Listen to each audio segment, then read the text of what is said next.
Bonjour tout le monde, bienvenue sur ma chaîne YouTube Le Labo des langues d'Emma et aujourd'hui je suis ravie de vous retrouver pour une nouvelle vidéo avec mes écouteurs puisque oui en effet j'ai quelques petits problèmes techniques actuellement avec mon micro et notamment au niveau de la transmission entre l'émetteur et le récepteur.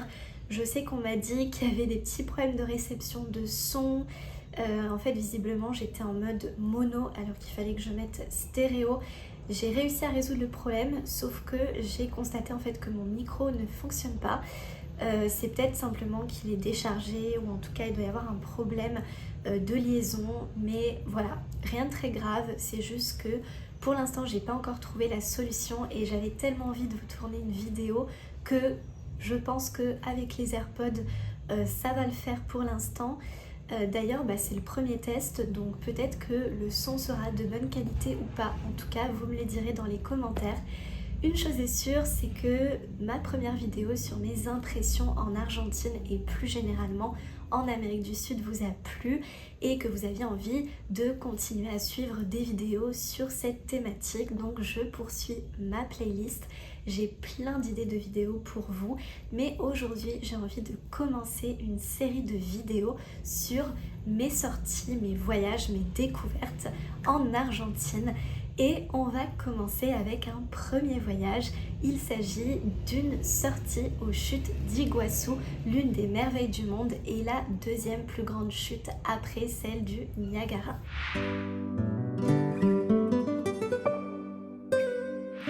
Alors donc pour contextualiser un peu sur ce voyage, il faut savoir tout d'abord que là où je me trouve actuellement, donc la région ou plus particulièrement on va dire la province s'appelle Chaco.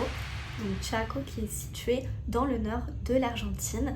Alors c'est vrai que la question des régions, des provinces et des départements, c'est un peu compliqué pour moi à saisir parce que le fonctionnement est assez différent de la France. Mais pour faire simple, on va dire qu'en Argentine, même si bon, il y a toujours des réponses un peu différentes, mais on a 4 grandes régions, dont la région du littoral. Mais c'est que parfois, pour avoir posé la question, on dit qu'en réalité on est dans la région du nord-est et qu'il y a aussi la région du nord-ouest. Mais voilà, on va dire qu'on est dans la région littorale nord-est de l'Argentine et je me trouve plus précisément dans la province de Chaco. Et chaque province ayant leur capitale, la capitale de la province c'est Resistencia et c'est la ville dans laquelle je me trouve actuellement. Voilà donc pour une petite première réorientation. Et moi, donc avec une amie que j'ai rencontrée à l'Alliance française, une amie qui vient de Resistencia, donc qui est vraiment native d'ici, nous sommes allés dans une autre région, alors plus précisément une province dans ces cas-là, nous sommes allés dans la province de Misiones, qui est vraiment à côté de Chaco. Voilà. Donc sur la carte, si vous zoomez sur l'Argentine, vous allez vous rendre compte que Chaco et Misiones se touchent et on a l'impression que c'est très très proche. Sauf que les chutes d'Iguassou se trouvent vraiment tout au nord-est de la province de Misiones. Et nous sommes donc à Chaco, on est quand même à un petit bout de chemin, ce qui fait qu'en bus, il faut compter quand même 10 heures de trajet pour s'y rendre. Alors je suis d'accord, sur la carte ça paraît vraiment très près, on a l'impression de traverser seulement une petite partie de l'Argentine, mais en réalité ça représente une distance très importante, je ne sais plus exactement combien de kilomètres, peut-être 900 kilomètres, en tout cas une certaine distance. Maintenant y aller en bus ça représente un temps plus important parce qu'il fait énormément d'arrêts un peu dans toutes les villes, tous les villages. Aller en voiture jusque là-bas devrait prendre, je pense, moins de temps, peut-être 6 ou 7 heures. Voilà donc pour commencer par la localisation géographique. Donc les chutes d'Iguassou sont situées vraiment sur la pointe nord-est de la région de Misiones et tellement près de la frontière avec le Paraguay qu'il y a d'ailleurs un endroit à Iguassou où on peut apercevoir ce croisement avec 3 frontières, donc la frontière argentine, la frontière du Paraguay et la frontière du Brésil. Maintenant, donc, qu'en est-il de ce voyage vers les chutes d'Iguassou? Alors, Il faut savoir que Misiones est une province qui se caractérise par un climat tropical extrêmement humide. Là où je me trouve actuellement, on est sur un climat humide, mais là-bas, à un niveau encore plus élevé puisqu'on va encore plus au nord et on est encore plus près de la jungle, littéralement, de l'Argentine. Donc un climat humide. Et qui veut dire climat humide veut dire aussi qu'il y a plus d'insectes, plus de moustiques. C'est d'ailleurs pour ça que c'est une province endémique et que quand je me suis fait vacciner contre la fièvre jaune, c'est aussi parce que justement là où je me trouve actuellement, c'est très proche de cette région, de cette province où on a tendance à plus facilement se faire piquer par les moustiques tigres. Bref, en tout cas, sachez donc que de par son climat humide, il y a plus de tendance à ce qu'il se mette à pleuvoir, mais aussi à ce qu'il y ait un climat qui soit très chaud, qui soit, vraiment assez difficile à supporter parce que c'est une chaleur qui est étouffante, qui a tendance à un peu nous coller à la peau si vous voulez. On n'est pas du tout sur les mêmes chaleurs qu'on pourrait trouver en France avec un climat peut-être sec. Ici, voilà, un climat humide, c'est vraiment un ressenti. Il peut faire par exemple 20 degrés, mais avec une sensation thermique qui peut parfois être de 10 degrés ou parfois de 30 degrés.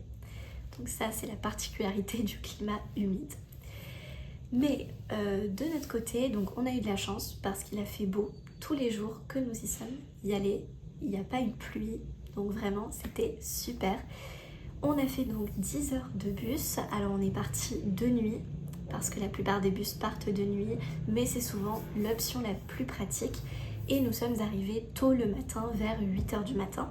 Il faut savoir que le bus, pour vous faire une idée du prix, a coûté à peu près, un aller du moins, je pense qu'il a coûté à peu près une vingtaine d'euros, entre 20 et 25 euros pour se rendre là-bas, pour un trajet de 10 heures. Donc honnêtement, en ce qui concerne les prix, ce sont vraiment des options très abordables pour des transports de qualité, en tout cas mieux que ce qu'on pourrait espérer du réseau routier en France. Donc voilà pour ce qui en est du transport. Une fois que nous sommes arrivés, alors oui, il faut dire que ça a été un séjour express et très fatigant puisque nous avons déposé nos affaires dans une auberge de jeunesse avec chambre privée malgré tout, qui nous a coûté, alors écoutez bien, ça par contre j'ai été très étonnée, on a payé à peu près 10 euros pour deux pour une nuit avec petit déjeuner compris.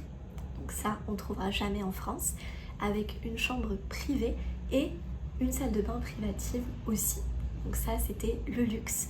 Maintenant bon, c'était une chambre très simpliste qui a souffert de l'humidité comme je pense la plupart des logements là-bas.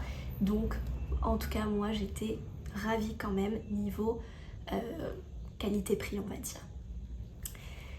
Une fois qu'on a laissé nos affaires, donc nous sommes partis vers les chutes d'Iguassou.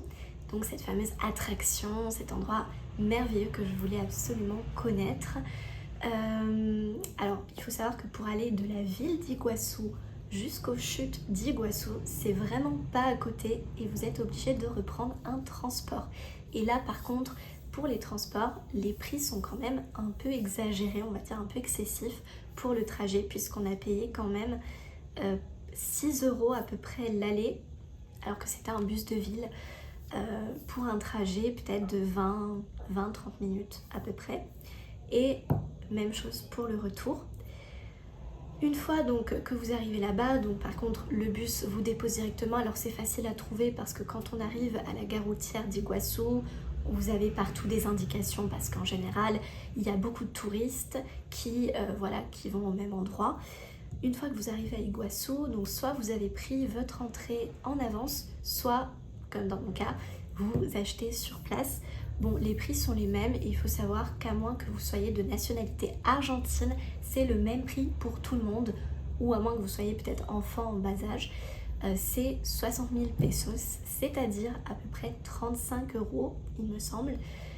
Donc c'est quand même pas donné, mais c'est aussi quelque chose qu'on fait peut-être qu'une seule fois dans sa vie. Donc personnellement, j'étais quand même ravie d'être là. Une fois que vous payez votre entrée, donc vous présentez votre ticket à l'entrée et on vous laisse passer. Et là, c'est un peu libre à vous. Vous arrivez dans le parc et vous organisez comme vous voulez. Vous aurez probablement déjà vu beaucoup de photos des chutes d'Iguassou sur internet et il y a un endroit où on peut les observer et avoir une vue magnifique. Il faut savoir que je vous préviens tout de suite, je ne connais pas cet endroit parce que le jour où nous y sommes allés, ce qu'on appelle la Garganta del Diablo, qui est vraiment l'endroit d'où vous pouvez avoir une vue magnifique de ce qu'on m'a dit sur les chutes d'Iguassou, était fermé. Et ce, je crois, pendant plusieurs jours. Je ne sais pas si depuis c'est ouvert de nouveau. Pourquoi ? Parce que c'est un endroit qui devient assez dangereux en ce moment, où on peut vite avoir affaire à des inondations. Parce que de ce que j'ai compris, aller jusqu'à la Garganta del Diablo, c'est nous ramener en fait très près des cascades et donc avec plus de chances d'être mouillé, qu'il y ait des inondations, du moins des plateformes d'où vous pouvez vous arrêter pour prendre des photos. J'imagine que c'est pour ça que la Garganta del Diablo était fermée. Mais en tout cas, ça ne nous a pas empêché quand même de faire tout le reste du parc. Et quand je dis tout le reste, c'est déjà énorme. Vous avez notamment ce qu'on appelle la parte superior, donc littéralement la partie supérieure, qui en fait va vous amener directement sur les cascades, quasiment au niveau des cascades. Donc vous allez monter un certain nombre de marches, vous allez beaucoup marcher, vous avez tout un parcours qui va vous amener vraiment au niveau et à la hauteur de là où commence la cascade. Donc c'est assez impressionnant parce que vous avez vraiment le bruit des cascades juste à côté de vous. Alors vous recevez pas trop d'eau, honnêtement, on n'a pas du tout été mouillé, contrairement à ce qu'on peut entendre. Personnellement, c'est un parcours qui était assez impressionnant. On a commencé par là et c'est vrai qu'on se retrouve très vite dans les hauteurs. Il ne faut pas avoir le vertige, mais du coup vous avez parfois des petites cascades qui passent sous vous. Vous avez des ponts où vous avez toujours des vues sous des angles différents. En fait, on voit toujours la même chose, mais sous des angles différents. Donc cette envie de prendre des photos tout le temps, partout, c'est assez impressionnant. Et ensuite, vous avez la partie inférieure, la parte inférieure, qui personnellement, je trouve, est la partie la plus intéressante pour avoir vraiment une vue panoramique, puisque cette fois-ci, vous voyez les cascades vraiment d'en bas, mais ça vous donne une vue panoramique. Pour prendre des photos, c'est super.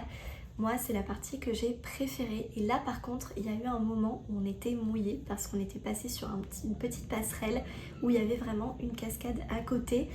Et bon, c'était léger, mais en tout cas, vous avez vraiment plein de points de vue hyper intéressants. Par contre, ce parcours-là est un peu plus physique. Je sais qu'on l'a fait après manger. Alors, l'aller, vous avez que de la descente. Par contre, le retour, il faut faire pas mal de montées.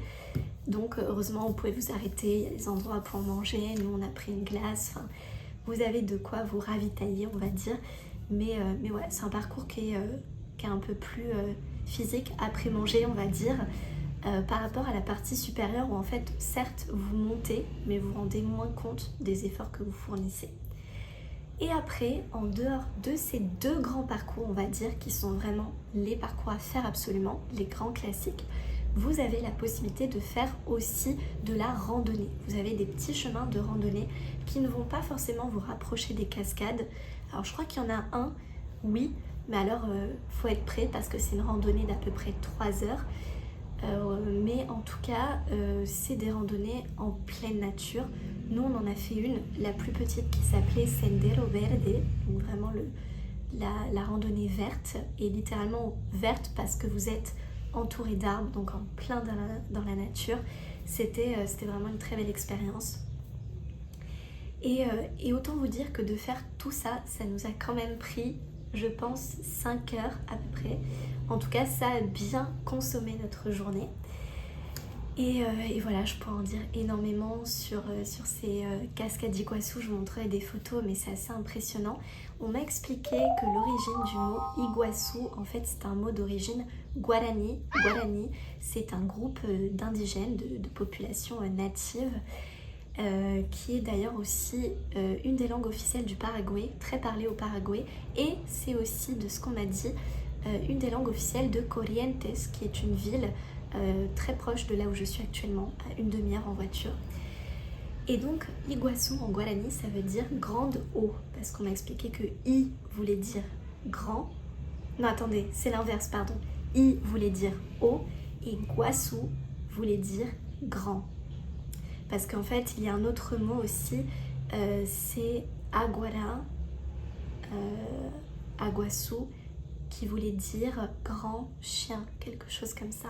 Donc Guassou c'est grand et I c'est l'eau, Iguassou, grande eau, donc qui se réfère évidemment à ces grandes cascades d'eau. Donc ça je trouvais que c'était intéressant aussi, l'origine de ce mot Iguassou.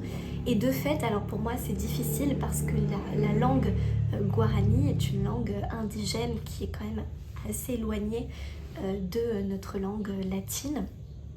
Mais en tout cas, c'est une langue qui est très importante ici, surtout dans le nord de l'Argentine. On sent cette influence linguistique de la langue guarani parce qu'on a gardé beaucoup de vocabulaire dont la racine est guarani. On a des mots par exemple comme le mbeju qui est aussi un plat, enfin c'est un repas en Argentine, le mbeju. C'est comme une tarte, c'est un peu compliqué à expliquer en français, mais comme une tarte avec de la yuca. Et la yuca, je ne sais même pas comment on traduit ça en français parce qu'on n'en trouve pas vraiment en France. Et du fromage. Mais en tout cas, voilà, on retrouve cette empreinte guarani dans de nombreux aspects de la vie du nord de l'Argentine en particulier. Voilà, donc petit point historique terminé, je ferme la parenthèse. Mais en tout cas, voilà, il y a énormément de choses que je pourrais dire sur ce voyage à Iguassou. Moi, ce qui m'a vraiment impressionnée, ce que j'ai adoré, c'est que donc non seulement il y a ce contact avec la nature qui est très présent, mais en plus, vous vous retrouvez aussi entouré d'animaux, dont des espèces animales qu'on ne trouve qu'ici en Amérique du Sud, comme les coatis. Coatis, je vous montrerai des photos, ce sont des animaux alors qu'on n'a pas du tout en Europe de l'Ouest en tout cas, qui sont gentils si vous ne leur faites rien, donc si vous ne les caressez pas, si vous ne leur donnez pas à manger. Par contre, alors il faut faire attention parce que ils ont tendance à être de sacrés voleurs, un peu comme les singes ou les chimpanzés. Donc si vous laissez traîner quelque chose, ils ne vont pas hésiter à le prendre. Si vous avez un sac à dos et que vous ne prêtez pas attention à vos affaires, ils vont discrètement vous ouvrir votre sac et vous piquer des affaires. Des fois, c'est même pas à manger parce que pour eux, peut-être qu'ils pensent que c'est à manger alors que ça ne l'est pas. Donc il faut faire très attention. Et je vous montrais des photos, c'était incroyable parce que des fois, ça, alors c'est surtout pour la partie supérieure que vous allez en trouver. Il y a un moment, un endroit où vous êtes sur une passerelle à je ne sais combien de centaines de mètres d'altitude et vous allez vous retrouver avec des coatis qui sont là sur le rebord de la passerelle et qui vont partir en quête de nourriture. C'est incroyable, c'est impressionnant parce que c'est des animaux quand même d'une certaine taille. Donc c'est vrai qu'au début, le premier que j'ai vu, ça m'a un peu surprise parce qu'on se dit est-ce qu'il va nous faire du mal? Mais en fait, ils sont adorables. Vous avez toutes des familles entières qui sont là, les bébés, les adultes. Et en plus des coatis, si vous allez à Iguassou, aux chutes d'Iguassou, il y a de fortes chances pour que vous voyez aussi des singes. Il y en a beaucoup. C'est pas vraiment la même espèce que celle qu'on pourrait trouver ailleurs, mais moi j'ai adoré. Adorable aussi les petits singes. Et énormément de papillons et de variétés d'oiseaux. J'ai vu énormément de papillons de toutes les couleurs, des jaunes, des rouges, des violets. Et c'est très courant d'en voir aussi qui se posent sur vous ou sur vos affaires, donc vraiment on a pu prendre des photos magnifiques.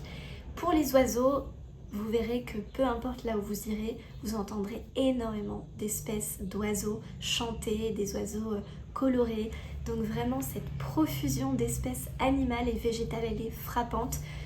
Quand vous allez aux chutes d'Iguassou, c'est voilà, pour ceux qui aiment le contact avec la nature, c'est vraiment l'idéal. Vous avez aussi des boutiques souvenirs, vous avez des plans du parc, enfin c'est vraiment un parc énorme avec énormément de choses à faire. Moi je sais que je me suis procuré un petit souvenir que j'ai avec moi. Je me suis procuré un petit magnète. Alors je vais l'ouvrir avec vous pour vous montrer à quoi ça ressemble. Je vais essayer de ne pas abîmer.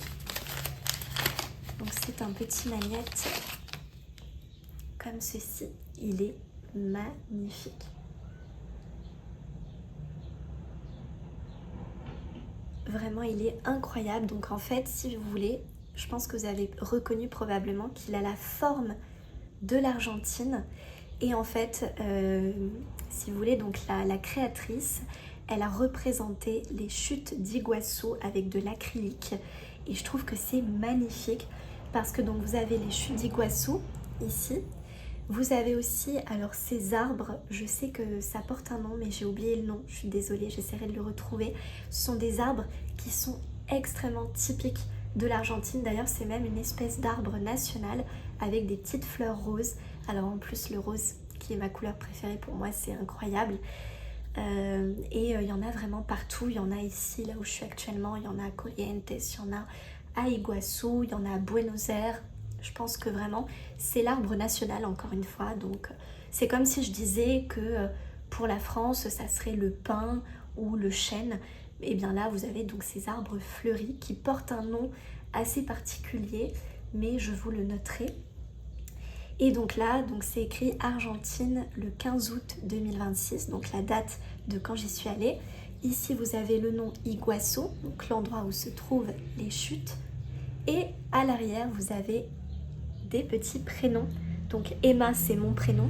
Et Vicky, c'est le nom de mon amie avec qui j'y suis allée et avec qui j'ai pu partager ces merveilleux moments. Donc vraiment, un souvenir magnifique, artisanal. Vous en avez des petits stands qui vous sont proposés en fait au long de votre parcours. Donc vraiment, moi je repartirai avec ce joli souvenir vraiment magnifique de ces chutes d'Iguassou. Voilà, donc cette vidéo est à présent terminée. Je vous ai donc proposé de partir un peu en voyage avec moi vers les chutes d'Iguassou. C'est vraiment un voyage à faire absolument si vous êtes en Argentine ou même peut-être au Paraguay, au Brésil, parce que la distance reste quand même moins importante. Bon, ça dépend où au Brésil, mais vraiment un voyage à faire au moins une fois dans sa vie. Je sais que c'est une expérience unique, inoubliable, un contact entier avec la nature, avec les animaux, des vues impressionnantes. Vraiment, personnellement, c'était tout ce dont j'avais besoin pour reprendre confiance en moi, me sentir tranquille, en paix, ne serait-ce que pour une journée. Donc vraiment, un voyage à faire absolument. Comme cette vidéo est un peu longue, je me suis proposé de vous faire une deuxième partie parce que ce voyage à Iguassou n'est pas terminé et j'ai encore plein de choses à vous dire. Mais en attendant, je coupe cette vidéo et je vous laisse avec le suspense de la partie 2. Ciao ciao!